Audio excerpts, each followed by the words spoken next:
All right, this is your second lesson for vectors in a plane. Today you will calculate the unit vector. You will use an I and J notation to represent vectors and find the directional angle of vectors. Okay. First, let's get to the easy part here. The component vector notation can be written as an I and J instead of the little brackets. So this notation that we did yesterday just shows me that it's going to go 2 to the left and 4 up. Well, without these little brackets, we can actually use the letter I and the letter J. I is a horizontal or left and right movement, and the J is the vertical movement. So you can, instead of writing the little brackets, you just write -2I, -2 in the I direction, which is the horizontal direction, and then 4 in the positive direction for J. Okay, here's the fancy formula for it. I don't know if you want to write that down, you can, but that's just more stuff to remember. But this is just pretty easy, I think, I and J.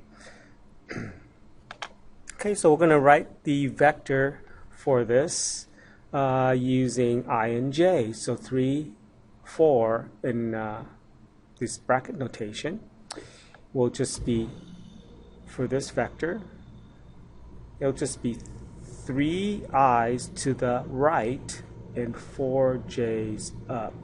Okay, and this plus means I'm going to have both of these, but we really can't add them together. We can't add horizontal movements and vertical movements, so we just put the plus, say it's 3I and 4J. All right, let's get to our unit vector. This will look a little complicated because of the formula and the notation and everything here, but it just says the unit vector, the vector of one unit. You just take your vector and you just divide it by the magnitude. Well, if the vector is, let's say, 5 units long, and you divide it by its magnitude, 5 divided by 5, you're going to get 1. So the unit vector is this vector of unit 1, but it still has a direction. Okay, it's always going to, the magnitude is always going to equal 1, but the direction is what we're interested in. So that's how we're going to use our unit vector. We're going to use a unit vector to get the direction. So find a unit vector in the direction of -2, 5. Here's my -2, 5. This is the vector v. And then once you find it, I want you to verify to make sure that it is actually a magnitude of 1. So we're going to find the magnitude after we find the unit vector. All right, so you're going to watch me do this one. And the unit vector is the vector -2, 5 divided by the magnitude. So we need to find the magnitude. And we know that this little unit vector here would have been this one, except the length of it is 1 going in the same direction. The magnitude would be -2 squared plus 5 squared, which is the square root of 29. So that's my magnitude. So if I take that, this here, my vector v, and divide each one of these pieces by square root of 29, we get the unit vector. So here we go, divide the -2 by rad 29, take the 5, divide it by rad 29, and this is my unit vector. Ta-da! Wasn't that hard, right? It just looks, kind of weird, like you wouldn't expect an answer to look. And I know that you can't have a square root in the denominator and all that, but okay, let's just leave it like that for now. I don't want to make it any more complicated than we have to. Now, the second part says verify. So we're going to find the magnitude. We're going to do this thing up here for these two numbers, these two fractional numbers with a radical, and see if we can get 1. So we're going to square both of these. -2 squared is 4, and square root of 29 squared is just 29, right? Same thing with the 5 and that. So we add, these are already common denominators, so 4 plus 25 is 29. 29 over 29 is 1, and the square root of 1 is 1. Yay! Okay, so we verified that the length of this vector here is actually a unit vector because its magnitude is 1. I think I need to do one more for you. Oh, no, actually you get to do this one. Do this one all the way through Okay, pause this video, come back and check your work. All right, hope you finished. So all we're going to do is find the magnitude first because we're using this formula. We already have V, that's given right here. We're going to find the magnitude. And the magnitude is going to be 3 squared plus 4 squared. The negative squares away, take this, add them together, take the square root, we get 9 plus 16, which is 25. Take the square root, we get 5. So, putting this all together, I get 3 over 5 and negative 4 over 5. There's my unit vector. All done. Now, we're going to verify that it is actually a magnitude of 1, so we're going to apply the magnitude formula one more time. Square both of these numbers, so it will be 3 squared is 9, 9 over 25 plus 16 over 25 is 25 over 25, and that also checks. The magnitude is 1. Yay, we did that right. Cool. All right, the unit circle and the unit vector. Okay. Remember, the reason why we call this a unit circle is because this radius here, this line, is 1. It's 1 out this way, it's 1 up this way, and even diagonally it's 1. Well, this is actually a unit vector.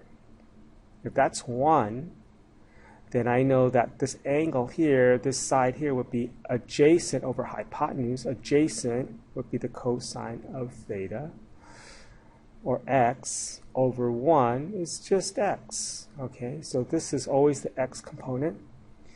Same logic for the y component, is just the sine.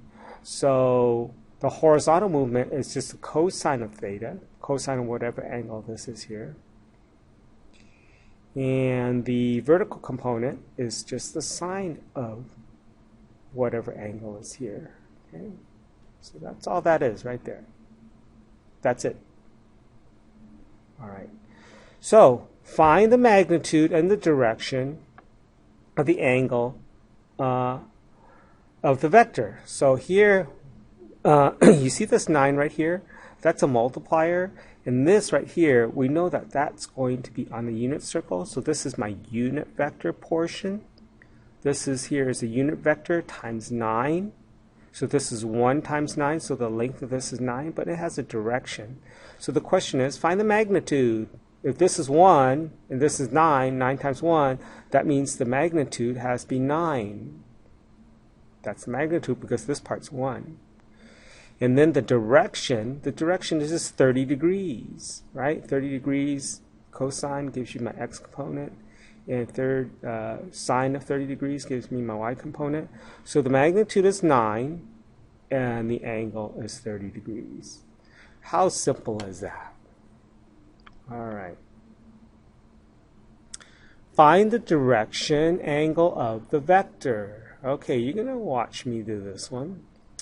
Here is some kind of unit vector and a vector, and it has some kind of direction, and I know it goes 3 to the right and 3 up. Okay, so I know that this part is the 3 is my cosine of the angle, and this 3 is the sine of theta, or sine of the angle. So I know that tangent is sine over cosine.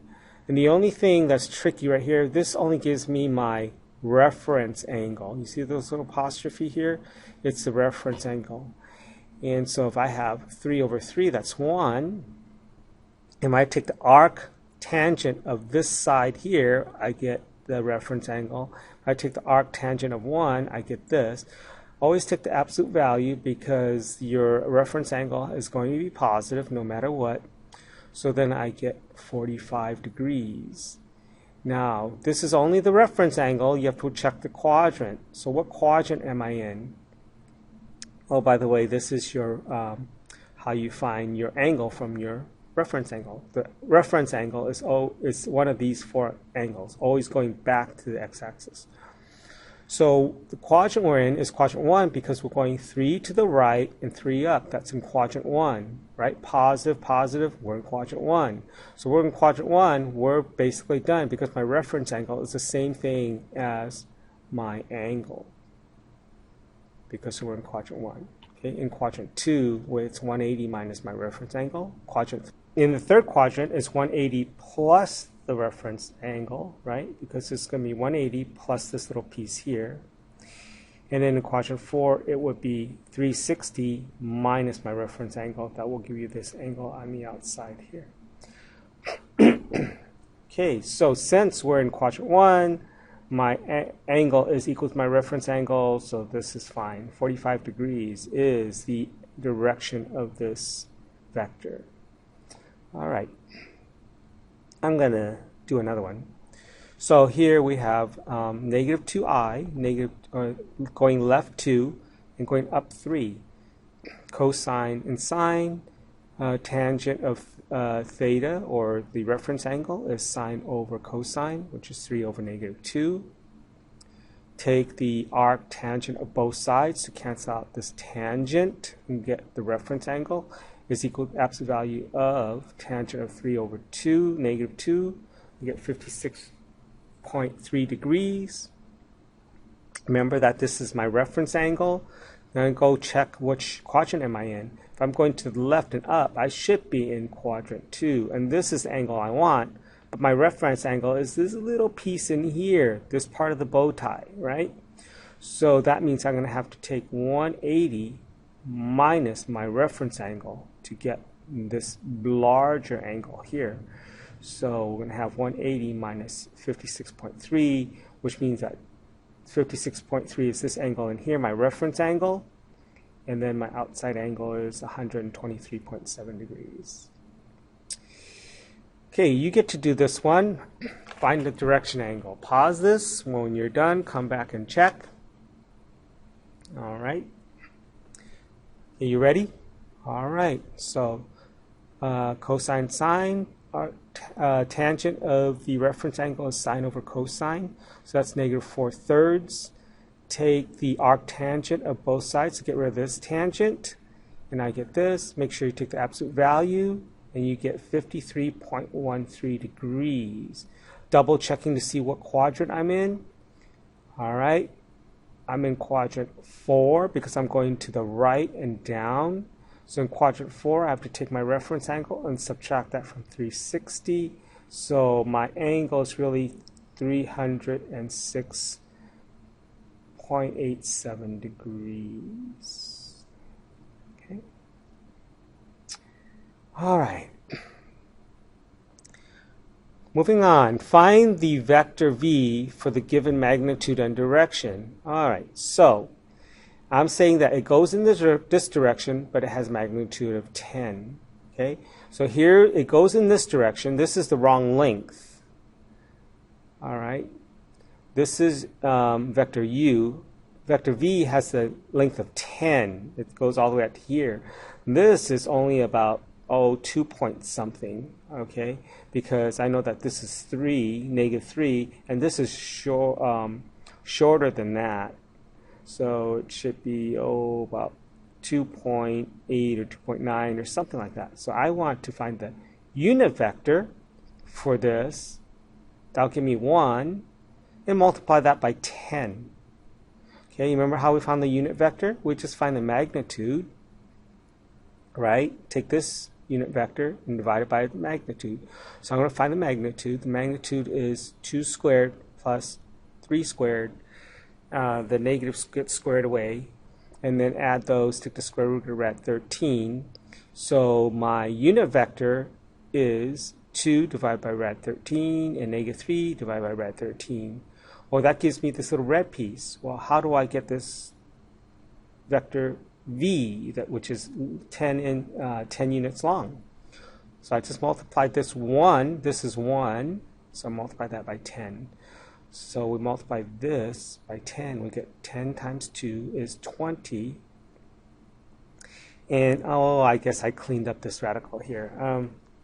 I guess you don't have to do that, but I cleaned up this radical here. I just moved the radical up to the top, and blah, blah, blah. So 10 times 3, you get 30 rad 13 over 13j.